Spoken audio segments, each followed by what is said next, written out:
Good evening, everyone, and welcome to this webinar on Mastering Cold Chain Management, Strive for 5 Guidelines, and NIP Vaccinations for Pharmacists, in collaboration with the PSA, PGA, and PDL. My name is Kira Wright. I'm the Immunisation Team Leader here at Central and Eastern Sydney Primary Health Network.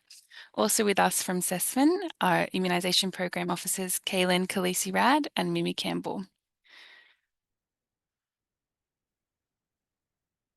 I would like to start by acknowledging the traditional custodians and sovereign people of the land across which we work. I recognise their continuing connection to land, water and community, and also pay respect to elders past, present and emerging.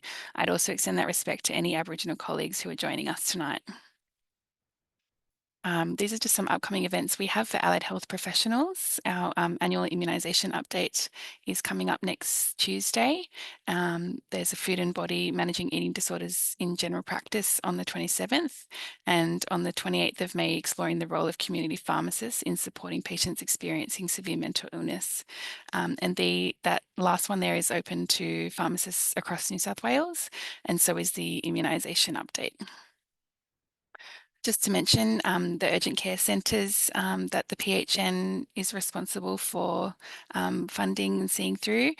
These are the locations within our region. There's also the Head to Health phone line, which is another commission service by the PHN. And the Medicare mental health centres. They were previously called the Head to Health centres, but they've been renamed to Medicare Mental Health Services, and they are also commissioned by the PHN and are around the region.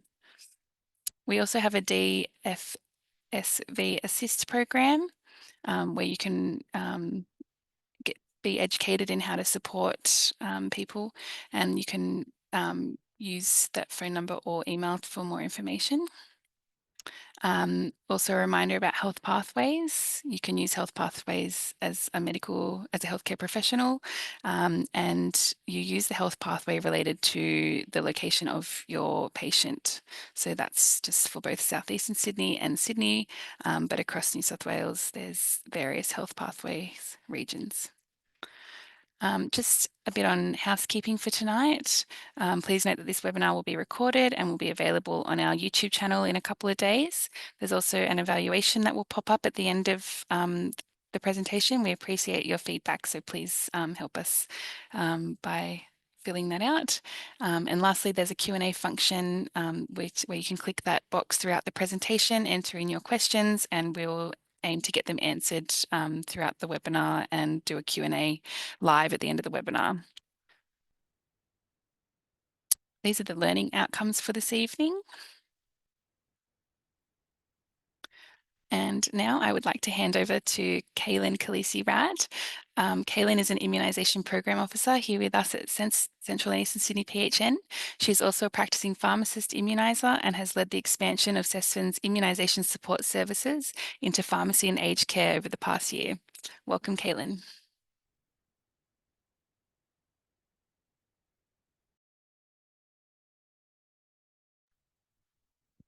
Hi.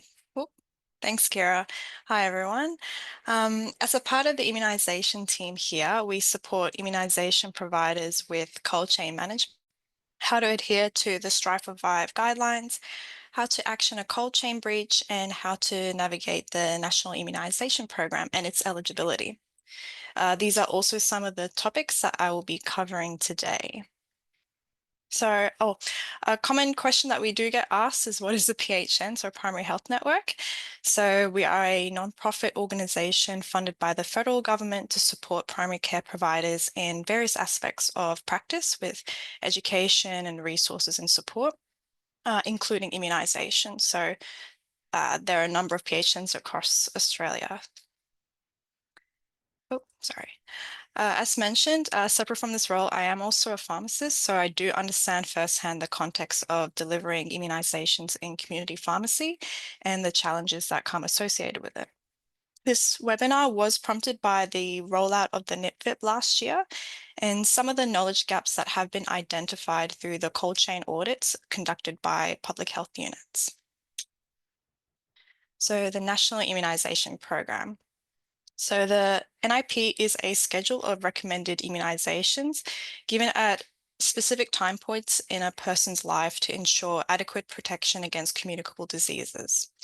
NIP vaccines are free from the Commonwealth, and eligibility to receive these vaccines for free is tied to eligibility for Medicare benefits. So, in other words, having a Medicare number. For more information in regards to the NIP program, I've linked a NIP webinar on our final slide.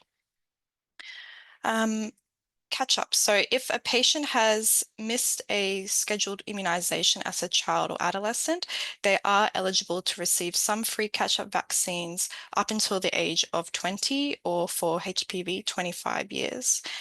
Refugees and humanitarian entrants can catch up at any age. So this is covered by the NIP.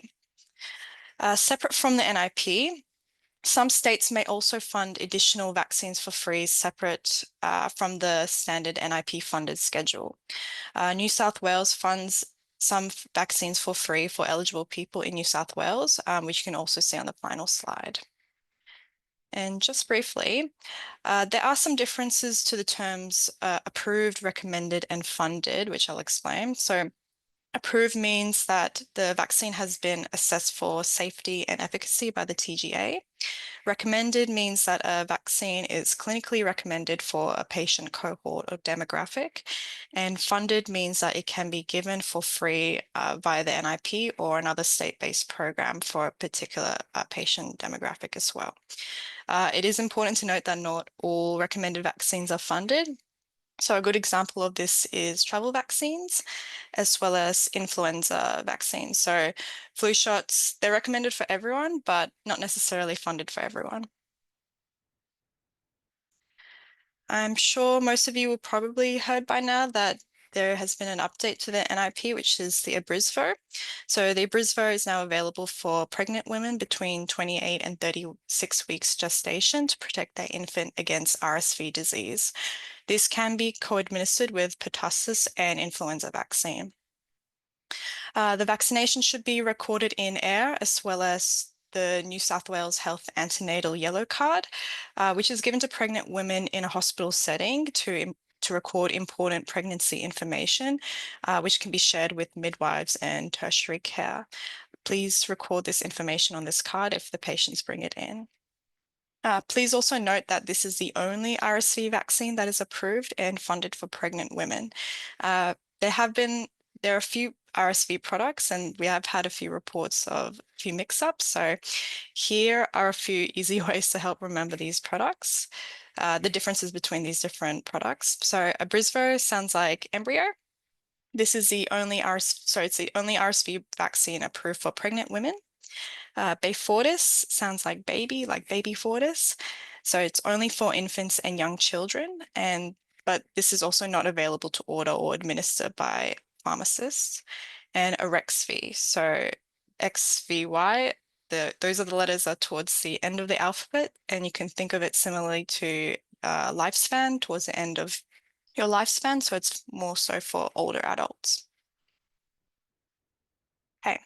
So cold chain management. I know that this can be a bit of a dry topic, but it is very important to make sure you've got the fundamentals correct, and soon it'll become second nature. So on that note, we'll just start with a quiz that Kira, oh, I think it came up just before, yeah, has brought up on your screen. So first question being, which of the following constitute a cold chain breach?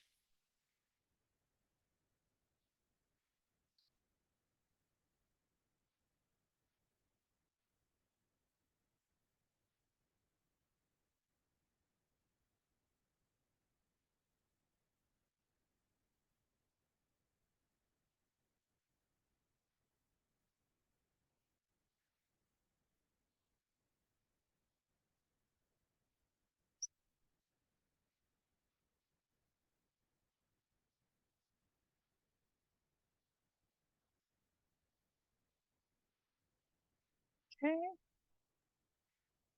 So I've got a bit of a mix of answers here, and I will reveal the answer.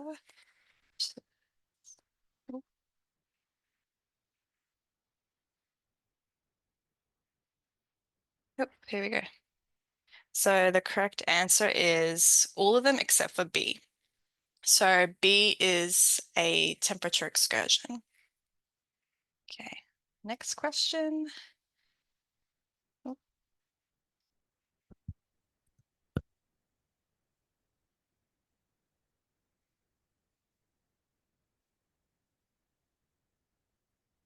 sorry, I'm just having a bit of technical difficulties.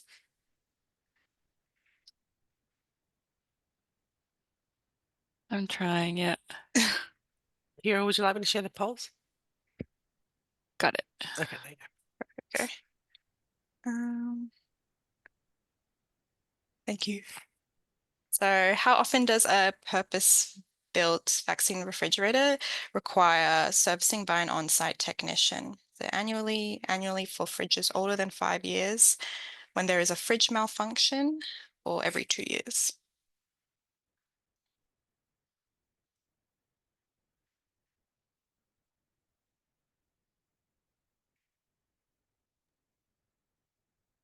Oh, that's pretty good. Everyone has answered.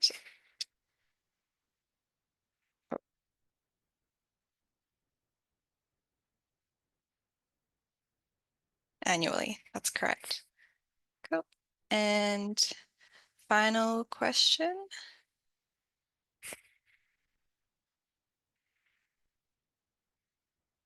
If the slide will go next.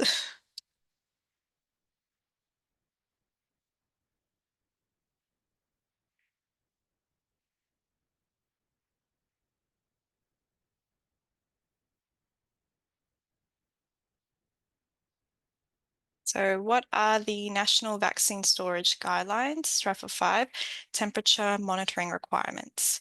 Is it to record your min-max and current manually twice daily, have a data logger recording every 5 minutes, cold chain compliance testing for 1 week every 2 years, or no need to monitor if you service your fridge annually?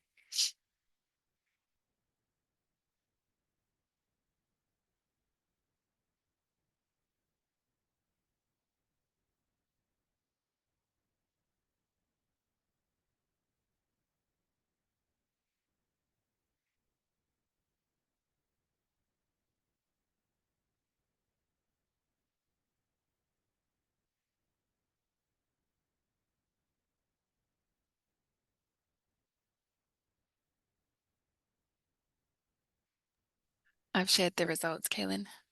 Thank you. Just trying to click the next slide. Thanks. Uh, this is great. No one has answered the last one. It is A and B. So those are two mandatory requirements under the STRIFA 5 guidelines. C is related to QCPP. Okay. So vaccines are sensitive pharmaceutical products and must be stored correctly to remain effective and protect the community. The STRIFA 5 guidelines are the national guidelines for best practice for cold chain storage of vaccines. I can't go through everything in the guidelines today, but today we'll cover some of the important points. These are also the guidelines that you must adhere to in order to keep and administer NIP vaccines. So think of NIP stock as not your own pharmacy stock, but the government stock. So the guidelines are much more stringent. An additional New South Wales requirement for NIP is that you must have at least 2 staff members that have completed the HETI cold chain management module, as cold chain management is everyone's responsibilities. And also please keep in mind that the guidelines are due to be updated later this year.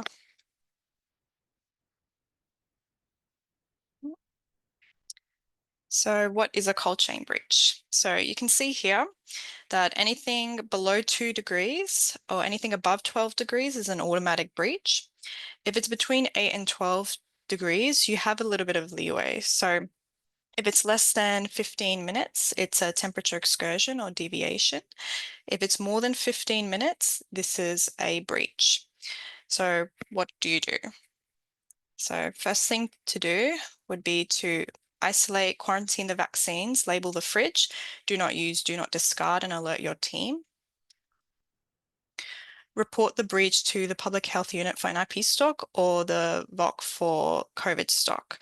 It may differ slightly but for most districts, this involves filling out an online form. Document in the meantime on the back of your temperature chart and await advice from the Public Health Unit or VOC as to whether the vaccines are safe to use. You must be confident in knowing what a cold chain breach is, because the worst case scenario is vaccinating individuals with vaccines that have been in a breach that hasn't been identified. And we've seen this happen before, and it can be quite time consuming and very labor intensive for your pharmacy to follow up with your patient. So let's try to avoid that. So the first main point is temperature monitoring. So the min-max current temperature of the fridge must be manually checked and reset twice a day and recorded in this chart. The rationale of having two forms of temperature monitoring is that data logger reports are downloaded weekly, so checking the fridge temperature twice a day can help identify a breach sooner than the report is being downloaded. I know that with cloud-based, internet-based data loggers, they often give you daily updates. However, this requirement still remains and also is a fallback option in case the data logger fails. Some common issues I've seen is that some pharmacies are only recording one temperature, so maybe the current or min or the max, not resetting the display after taking each reading, and not recording the temperature excursion. So this needs to be recorded on the back of the chart with a reason as to why the temperature went out of range for that period of time, even if it isn't a breach. Yeah, there's a question in the chat. Does the same staff have to do the HETI training annually, or is it a one-off training? It is a one-off training. However, if you go through a cold chain breach and the protocol is not followed appropriately, the Public Health Unit will ask you to redo the HETI training. That's just because there's obviously a lack in understanding there at some point if the cold chain breach protocol hasn't been followed correctly. Yes, so some of the common errors that I've seen is that the parameters are not set correctly with the data logger. So either the interval isn't every 5 minutes or it's not set to alarm at 2 and 8 degrees. So it won't alert you if there is a breach. Another big issue is that reports are being downloaded, but no one is actually reading them to identify if there has been a breach. So it's pointless to be saving these reports if you're not actually using them. Another issue is that the reports are only being saved as a graph form. You do need the actual numerical values included. And the final main issue is just that the reports aren't actually being downloaded correctly at all. So either onto the desktop or onto the cloud. Both the min-max charts and the data logger reports need to be saved and kept on file as per medico-legal requirements. So in New South Wales, that is 7 years. Next slide. Vaccine management protocol. So all immunization providers must have a vaccine management protocol. This information is included in Appendix 1 of STRIFA 5, but the protocol should cover these main areas listed here. I will touch on the power failure plan in a bit more detail. So the power failure procedure is the plan for what to do if there is a power outage or the fridge malfunctions. This includes at a minimum a cooler, already frozen ice bricks, min-max thermometer, and insulating material like bubble wrap. So some pharmacies have stated that if they have an outage, they will transport it to another site. However, this equipment is a minimum requirement. The rationale is that the other site could also be affected by the outage, and not only that, you would actually have to need this. You need this equipment in order to transport the vaccines to the other site as well. This is not mandatory, but you can also consider an uninterrupted power supply, so a UPS or a generator as well. And the self-audit. So this is an annual mandatory checklist to review your cold chain management. This includes equipment servicing, reviewing your power backup plan, and vaccination policy. This document doesn't get submitted anywhere, but you do need to keep a copy of this on file each year. So some common issues identified is that the annual fridge service hasn't been complete. So this requires a technician to come out onto the premises and check the internal components of the fridge. Batteries not being replaced. So please replace your batteries in the data logger and the min-max thermometer. And finally, calibration of equipment. So The thermometer, the min-max thermometer needs to be calibrated using the ice slurry test, which tests the thermometer probe in icy water.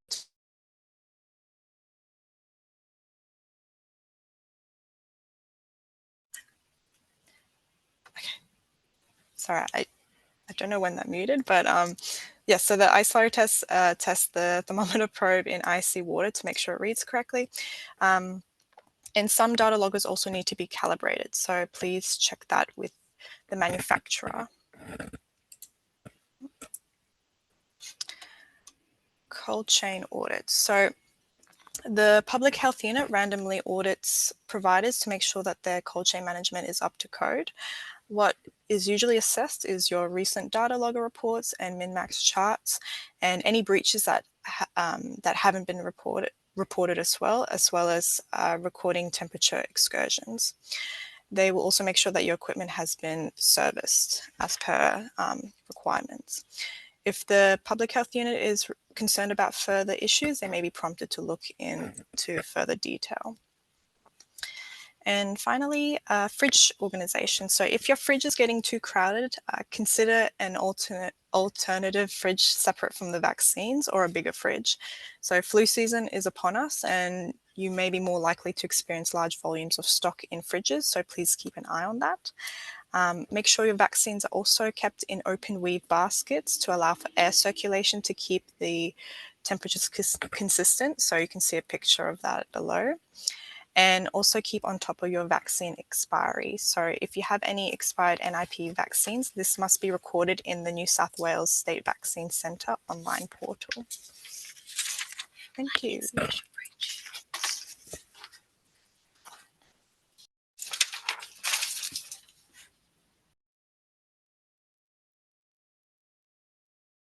Thank you, Kaylin. Even with all those technical difficulties, you did a great job.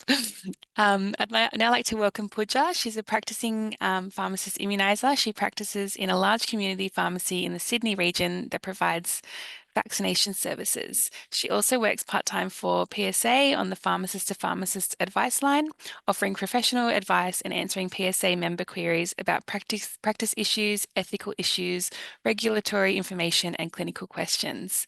So welcome, Pooja Jedija. Hi, everyone. This evening, I'm going to go over some of the more practical procedures that should be implemented in the pharmacy to ensure cold chain compliance and talk about some examples of how to identify near misses. I'll start with the obvious, which is a requirement for twice daily checks of the current temperature and minimum and maximum temperatures of the fridge since the last reset of the temperature monitor. This needs to be done at the beginning of the day before any vaccinations are dispensed or administered, and then again at the end of the day. A good way to ensure that this doesn't get missed is to set alarms on your main dispensing computers. It is very easy to forget this in amongst the busy mornings with so much else to do. It's really easy to miss this, and setting an alarm is a really simple and effective way to remind the pharmacist on duty to ensure this gets done. These temperatures must be recorded manually, and the Strive 5 guidelines have a monthly temperature chart that can be printed and stuck up on your vaccine fridge. Here is an example of a chart filled out for the month of January. Here I have highlighted where the temperature minimum and maximums have remained constant for a few days. This is an example of a common mistake. When something like this occurs, it is more than likely that the temperature monitor has not been reset. Ensure that all of the pharmacists at your pharmacy are aware of how to reset the monitors, and this happens every time the temperature is recorded on the chart. I'm often asked if this step of manual recording is necessary despite having a data logger, and the answer is yes. Data loggers are a great tool and they will send temperature alerts to your pharmacy email, but manual checks are still required to ensure a cold chain breach can be identified in a timely manner. But like I said, data loggers are a great tool and all pharmacies must have one in their fridge to comply with the Strive 5 guidelines. You can program your data logger to produce the required weekly temperature report. This report should be downloaded and reviewed on a weekly basis. This is an example of a weekly data logger report, and here you can see that on one occasion, there has been a temperature excursion. This needs to be investigated further and if a temperature excursion or breach has occurred, it should be documented with the following information: date, time, temperature, actions taken, and results or outcome. Now, on an annual basis, the pharmacies should complete the vaccine storage self-audit, which can be found in Appendix 2 of the National Vaccine Storage Guidelines. This is part of routine quality assurance and risk management, and it ensures that there is clarity on who is responsible for implementing and maintaining cold chain procedures. Part of the self-audit is to check when the fridge was last serviced, and this is another important step which needs to be done on a yearly basis.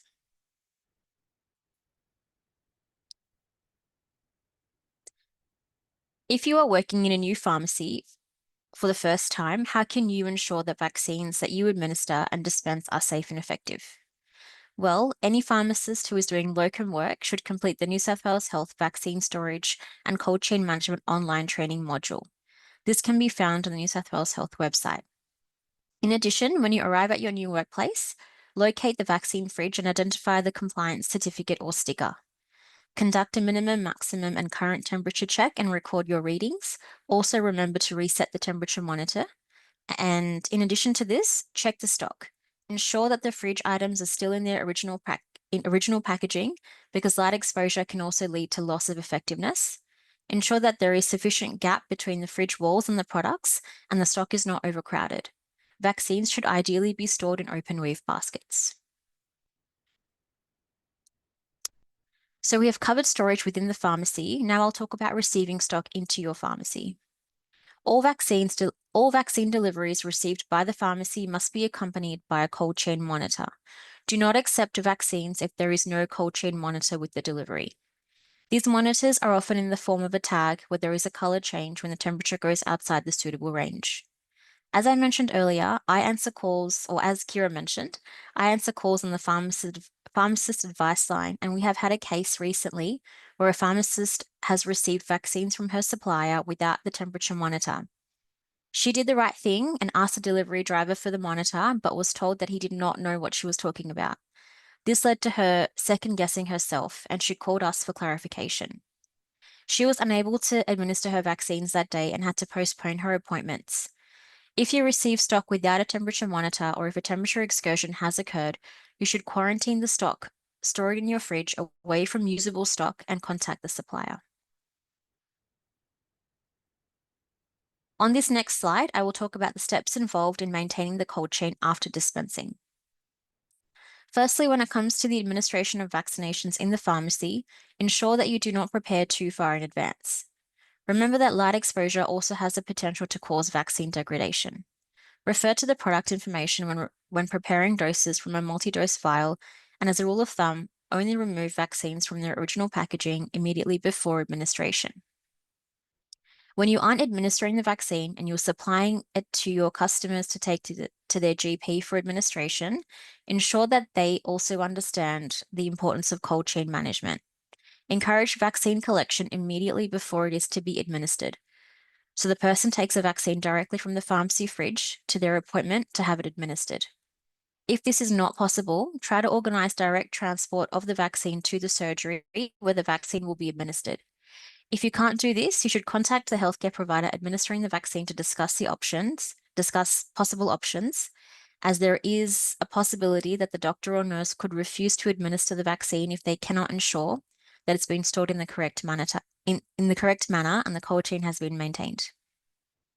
I would like to stress also that foil bags are not sufficient to maintain the cold chain. Now, I know that everyone providing immunisation services will have questions at different times, and it's important to reach out and get good information and support. I've listed some valuable resources on this page. The Public Health Unit provides general advice and information on immunisation to healthcare providers and members of the public. I would recommend that all pharmacists touch base with their public health unit if you haven't already.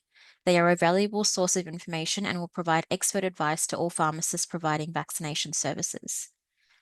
Pharmacists who are members of professional organisations can also reach out to these organisations for support. PSA members have access to the pharmacist to pharmacist advice line, which is available from 8:30 to 5 p.m. from Monday to Friday for any practice-related queries, which includes cold chain questions. When you call, you might find that I answer your query. PDL also offers an advice line service with their professional officers providing advice and incident support. And if you're a member of the Pharmacy Guild, you can also reach out to them for support. That is all I have for you today. Thanks for listening. I'll hand back over to Kira. Thank you, Pooja. That was excellent.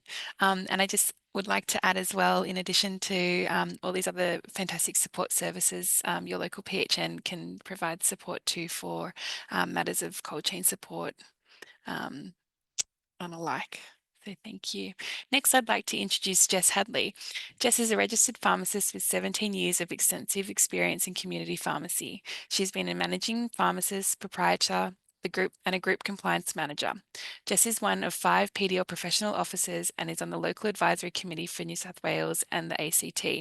Her areas of interest include Schedule 8, vaccination, and proprietor legislation. Jess is passionate about supporting and educating pharmacists on risk minimisation and management strategies. Welcome, Jess. Thanks, Kira, and hi, everybody. So today I've got some case studies which are based on incidents that are reported to PDL in regards to the cold chain management. So the first case study is on what to do if a cold chain breach occurs. So in this case, you're a community pharmacist, it's a busy pharmacy, and you have a vaccination service. In this case, the twice daily manual minimum maximum temperature recordings have been completed each day, except for last week when the staff member usually responsible has been on leave. You have a look over the pharmacy's data logger report, as you do each week, and identify that there was actually a cold chain breach detected during this period. Data indicates temperatures were above the required 2 to 8 degrees for 26 minutes, reaching a maximum of 16 degrees. And unfortunately, in this case, during that period, approximately 80 patients have received a vaccine since the temperature breach. And so before I talk about management of that kind of situation, it's important to reflect on some of the points that Kaylin and Pooja have made.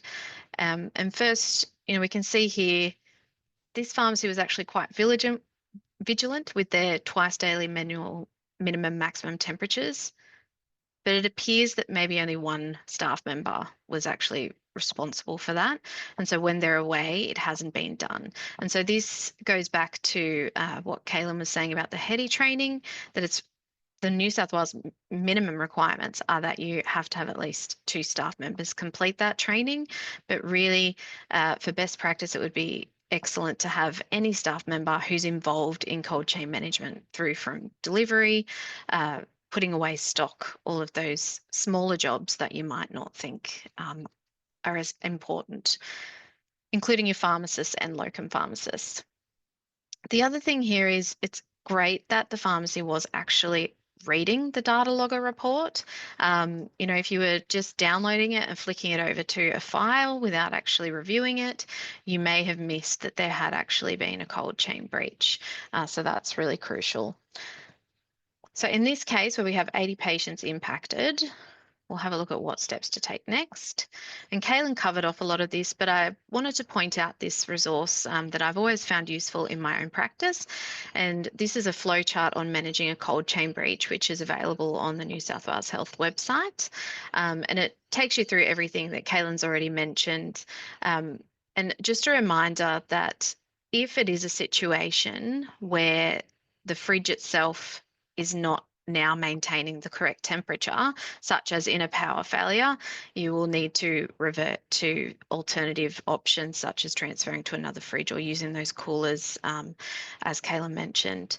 So in this case, though, it was potentially somebody has left the fridge door open, propped it open while they're putting away a large order, or perhaps, the fridge didn't close properly. Maybe there's a seal issue, maybe it's time for that annual service. So lots of things that could have happened here. In this case, we do have a cold chain breach because it is above the 12 degrees, but it's also above 15 minutes. So it needs to be reported. And again, you'd report to your public health unit for any government funded vaccines, along with filling out that form online. So if it's after hours, say it's the weekend, and you obviously won't be able to get through to the PHU, then you just fill out the form, keep that stock isolated at the appropriate temperature, and wait for advice from PHU. If it's COVID vaccinations, as has already been mentioned, contacting the Vaccine Operations Centre. Private stock is really tricky because you need to contact the manufacturer, and that is going to be multiple manufacturers. Unfortunately, I have been through this a few times myself due to power failures. I recommend doing a full stock take of that stock without opening the fridge doors, particularly if you are experiencing fluctuations with the temperature, and just putting a spreadsheet together so that you can contact each manufacturer with multiple vaccines rather than going one at a time. So once you've followed the advice from PHU, it's really important to document everything, complete an internal incident report, make sure the owner of the pharmacy is aware, because if one of these patients do decide to make a complaint, then the owner may be required to respond to that. So they need to know what's going on, and also they need to understand what's happened so they can rectify that. Notify a PDL if there are patients impacted. If it's just a breach and nobody's impacted, you don't need to notify PDL and or the business insurer. And again, ensure that multiple staff are trained in that HEDI training, and specifically that multiple people know to step in and do that minimum maximum temperature monitoring each day. And as a pharmacist, if you're supplying anything out of the vaccine fridge, but particularly if you're vaccinating, as Pooja mentioned, getting into that habit every day of checking that temperature, making sure it's reset so that you know the stock you're using that day is okay to go. In a case like this, you are likely going to need to notify the impacted patients, and PDL can provide you some guidance on how to go about that. It may be that some patients require revaccination, some may not, but the more patients impacted, the more likely you are to receive some kind of complaint, which could be a regulatory notification. So there can be, pretty serious and stressful consequences to this, along with patient safety. So our next case study is on the cold chain audit. So in this case, you're the owner of a pharmacy and you have a vaccination service that includes NIP and also NIP-VIP vaccines. An inspector from the local public health unit attends the pharmacy to conduct the random cold chain and vaccine storage audit. During the audit, they detect the following issues, which are some of those that Kaylin mentioned earlier. So the data logger is there, but in this case, it's not operational. And that could be for a number of reasons. Perhaps the battery hasn't been changed. Perhaps, with the notifications that you might receive from the data logger, some people can get those notifications to their phones. Maybe the staff member who receives those notifications might be on leave, or they might be no longer with the business. So making sure you stay up to date with who is responsible for receiving those notifications as well.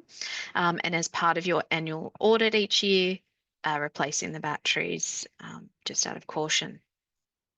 In this case, the twice daily minimum maximum temperatures were part of the everyday process, and they were recorded, but unfortunately the records weren't retained, and as previously mentioned, they should be retained for 7 years, which is the medico-legal standard. And while the auditor may not look at a full 7 years, they are going to want to see those recent figures, so making sure that they're there. And the vaccine fridge in this case had not been serviced for 3 years. And as we all know now, that does need to be done annually, regardless of the age of the fridge. And so in this case, it's really tricky for the auditor because they need to consider, how do they know for certain that a cold chain breach has not occurred? You don't have the data logger. The details for the data for the minimum maximum temperatures is no longer there. So it is quite tricky.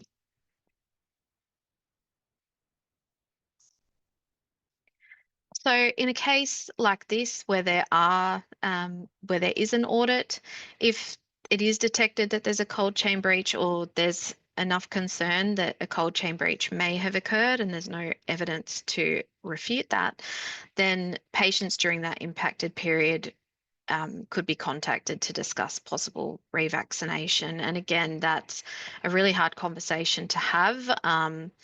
And also, it can do reputational damage to your pharmacy. But you can also have a stop placed on the pharmacy's van, which removes their ability to access NIP and NIPFIC stock. And again, that's going to impact the business as well. And it's likely in a case like this, if patients are contacted, that you again will have some complaints. So I'll pass you on to Johnson for the next section. Thanks, Jess. That was some great practical tips on those case studies. So thank you very much. Next up, we have Johnson Lee. Johnson Lee is the Chief Pharmacist at the Pharmacy Guild New South Wales branch, where he oversees regulatory compliance, clinical governance, and scope of practice. As a community pharmacist, Johnson has also conducted lectures and seminars for the University of Sydney in pharmacotherapy, legislation, and pharmacy management. Johnson continues to expand his practice by participating in regulatory forums and serving as an AHPRA Pharmacy Board examiner. Welcome, Johnson. Thank you, Kira, and good evening, everyone. This is the last section of the webinar, so I'll make it short and sweet. Pharmacy providers have the obligation to ensure cold chain management are in place, and this includes 4 domains: infrastructure, equipment maintenance, training, protocols, and procedures.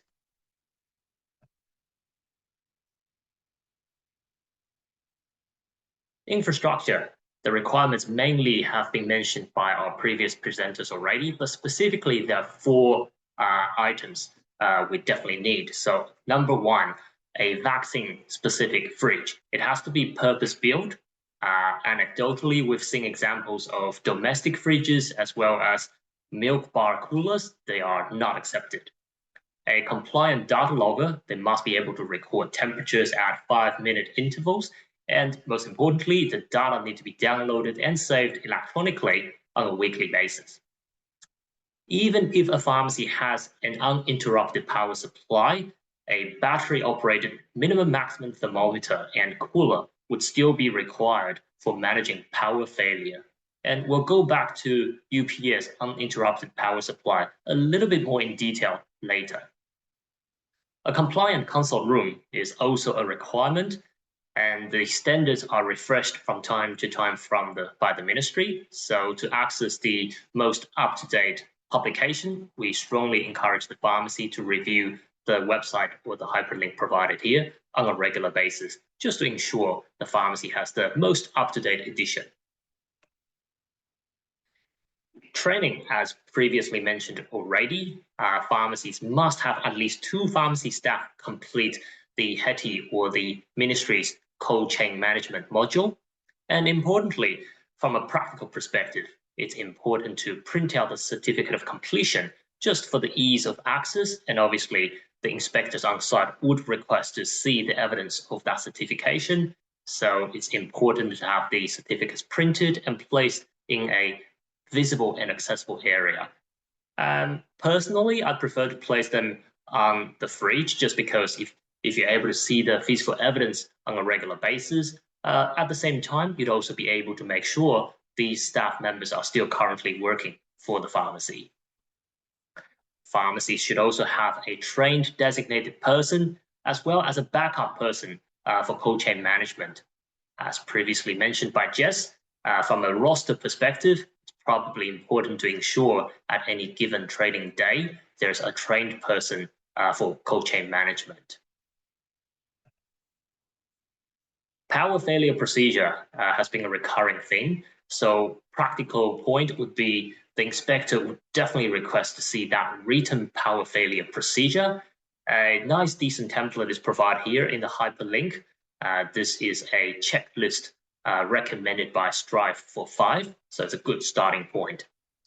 Now, as mentioned previously, uninterrupted power supply, it's not a mandatory requirement, but it would be a good recommendation, and it can sometimes be commercially justifiable.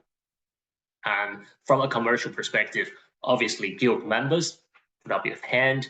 Yes, 25% discount is coming your way. You get 25% discount through Libre selections. And this applies not just to your fridges, but also UPS. So we've spoken about even if the pharmacy has a UPS, you still need a cooler and also a minimum maximum temperature thermometer. So what's the actual benefit of having a UPS, right? Essentially, it saves you time and money. From an insurance perspective, obviously, there's a range of providers out there, but I'll just take Guild Insurance as one example. Currently, if the pharmacy has a UPS, which provides more than 8 hours of power extension, it's able to reduce Guild Insurance cold chain excess by at least $1,500 when you make that claim. So obviously, the less claims you have throughout the trading period, the less premium you pay as an ongoing exercise. So depending on the geographic location where you are, the frequency, the stability of the power supply, it can be commercially justifiable. From a time perspective, if you have less breaches, it simply means you have less regulatory notification and investigation. Some of the reports and investigation can be quite time consuming, and we're talking about hours. So from a time perspective, it's definitely a sensible thing to do.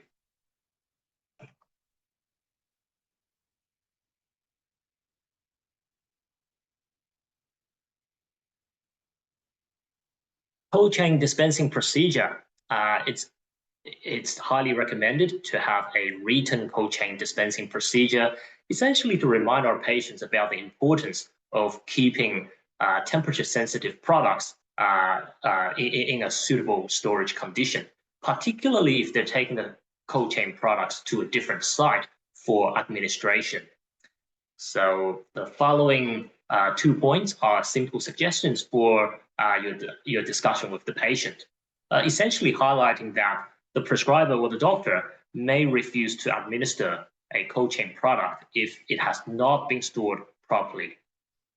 So if the patient is not going directly to the appointment for administration, perhaps the medicine should be stored in the pharmacy's fridge until administration is required. A common question from pharmacies is that, am I able to transfer NIP stock?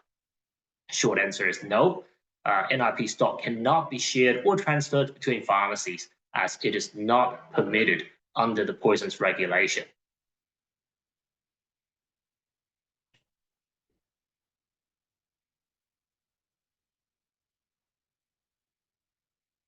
As you all know, QCPP comes around every 2 years. However, the cold chain certificate does not provide ongoing assurance for 2 years. This means that annual fridge service by a technician is still required. So the annual fridge service by a technician is definitely not the same as your biannual cold chain certificate. From an operational perspective, every 12 months, pharmacies need to ensure that servicing of the fridge is happening, replacement of battery in data logger is happening, and another commonly asked question is, when we calibrate thermometers, what is this ice slurry test? So a nice summary is provided through the hyperlink here. It demonstrates how the correct techniques of how to perform that ice slurry test, and the information is provided by the Health Ministry.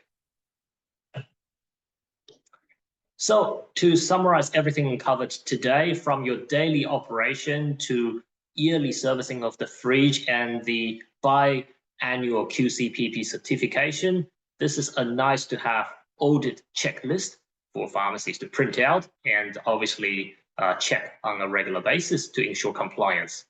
Thank you so much.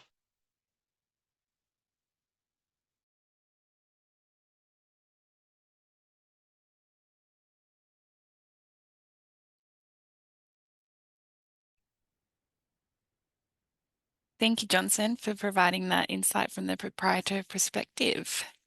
Here are some further resources that have been mentioned throughout the night. I think these are Kaylin's ones in particular, but there are also links throughout to the different resources provided, and all slides will be sent to all attendees tomorrow.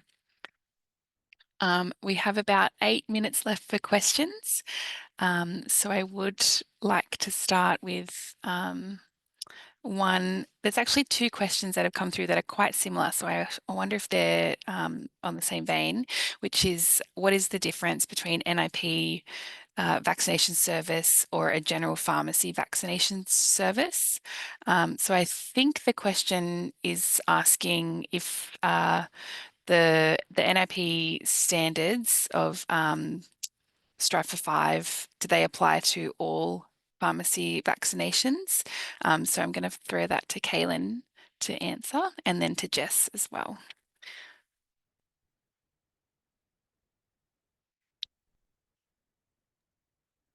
Sorry, I'm still having technical difficulties. My camera's not working, but I can still answer.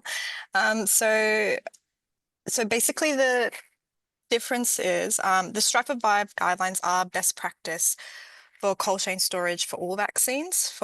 So for NIP vaccines, adhering to these guidelines is mandatory. This is because this is not your own stock, which is why you must report the breach to any kind of cold chain breaches to the public health unit, and why you are not allowed to destroy stock unless advised by the public health unit, because this is like government stock. For cold chain breaches, when it comes to private vaccines, you do not need to report it to the public health unit, but you should consult with the vaccine manufacturer on what to do if they're still safe to use. So regardless of private or NIP vaccines, this is best practice, and you should be adhering to these guidelines. Thanks, Kaylin. Anything to add there, Jess? Yes, sorry. The other thing that I would add is, I was talking about more so the NIP vaccines in my cases, where the PHU would give you the guidance of whether you need to contact patients who may or may not have been affected. In the case of non-NIP stock, so private stock, it's just important to remember that the AHPRA Shared Code of Conduct requires open disclosure if something has gone wrong that may impact or harm a patient. So in these cases, often we do get calls to PDL about this, and we give guidance on how to contact the patients that have been impacted by a cold chain breach. I just wanted to add to that as well. If there is a vaccine administration error for NIP vaccines, you can contact the public health unit for advice about revaccination. For vaccines that are private, there's a service called NSWIS, so that's the New South Wales Immunisation Specialist Service. So for any clinical questions, whether it be a vaccine administration error or a very complex case where you're not sure about how to proceed, there are immunisation specialists at NSWIS who can be contacted via email, and they'll provide tailored answers on a case-by-case basis. So that's a really good resource to mention for non-NIP vaccines. They will also help with NIP vaccines. Yeah, we'll include that resource as well in the send out sheets. One more question's come through. Please put your questions in if you have them. We've got 4 minutes more to answer them. Another one, NIP Strive 5 seems to be onerous in my view. Cause for concern with if it's worth considering commercially. I might pass that to anybody that want to take it on. Johnson?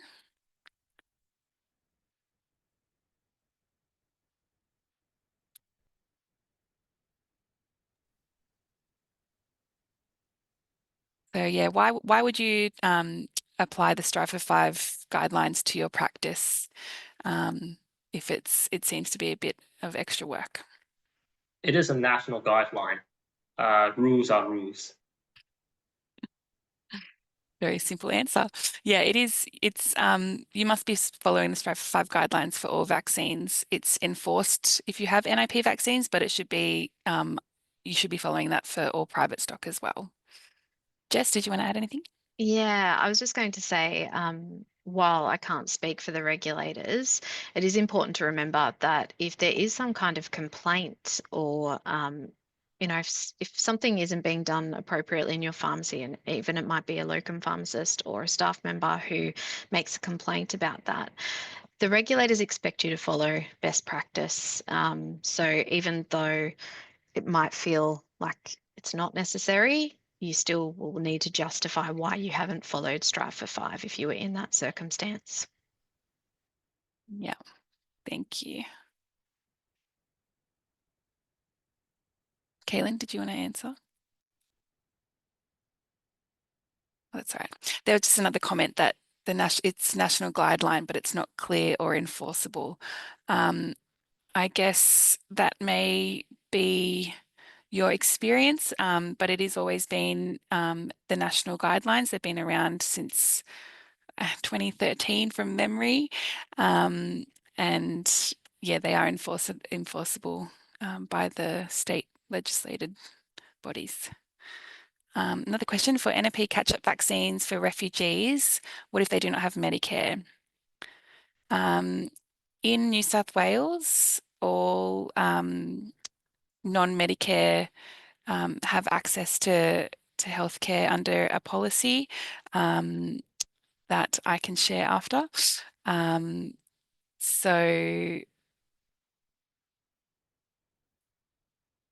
that they are covered under that within the public system. So I think they would have to be referred to public hospitals.